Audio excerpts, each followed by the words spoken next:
In number 3, they have the line y equals negative 1.2x, negative x, and 1/2 x. And they want you to translate it in various directions.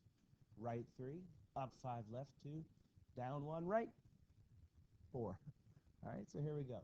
So basically in A, when they say that you have the line y equals negative 1.2x, they basically mean that you have this function machine, this thing in math that takes whatever input that you put in for x and multiplies it by negative 1.2, okay? So that's what it means to be the line negative 1.2x. Take whatever x is and multiply it by negative 1.2.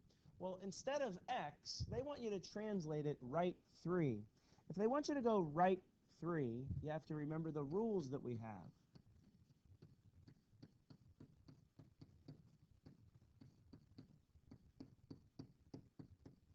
Here are the 4 rules.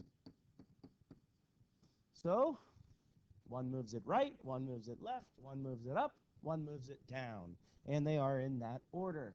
This would make the graph shift right. This would make the graph shift left. This would make the graph go up. This would make the graph shift down. All right? So all we have to do to make the line negative 1.2x move right 3 is put it in this format. So instead of negative 1.2 times x, you make it negative 1.2 times x right 3. Done. You replace the input, you replace the control variable, you replace the x with x minus 3 instead. Watch.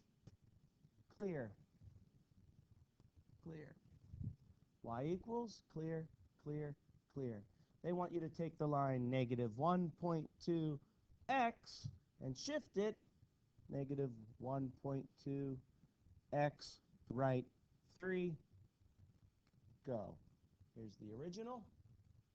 Here it is right 3. So in a matter of seconds, I checked my work to make sure I was correct. If you press trace on the original graph, where's the y-intercept? The origin.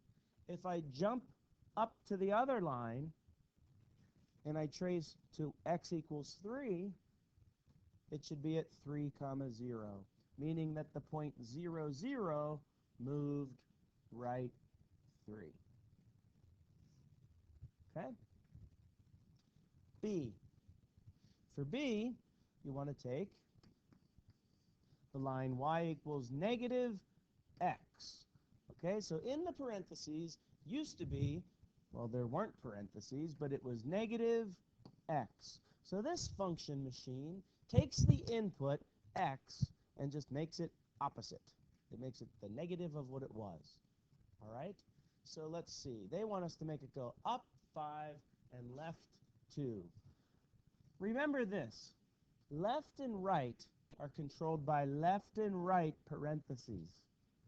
Left and right are always in parentheses. Left, right. Where do you put parentheses around something? On the and right. You put them on the left and right. So the parentheses are controlling the left, right. Little memory device for you, okay? It would be weird if you put parentheses at the top and bottom of something, right? You don't do that. They don't control up and down. They control left and right. So how do you make it go left 2? You put parentheses around it and replace the x with x plus 2. That's going to make it go left 2. Then you make it go up 5 plus k by tacking a plus 5 on the end. You can check your work in about 12 seconds. You go to y equals, you go to y1, you clear this and make it negative x. That's the original. Then you replace it with negative parentheses. X which way? Left. How many? 2. And then up 5, delete. Probably more than 12 seconds. But let's go ahead and graph it. There's the original. And there's the other one. It was supposed to go left 2, up 5. So here's the little point, left 2, up 2, 3, 4, 5.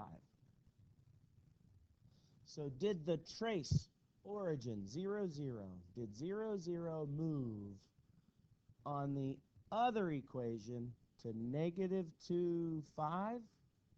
Yes. Looks like my dot's a little bit off. It moved to there. Left 2, up 5. Finally, we have C. I'm just going to kind of cut to the chase with C to make it move, to make 1/2 x move right 4. You replace x with x minus 4. To make it move down 1, you tack a down 1 on the end. That concludes problem 3.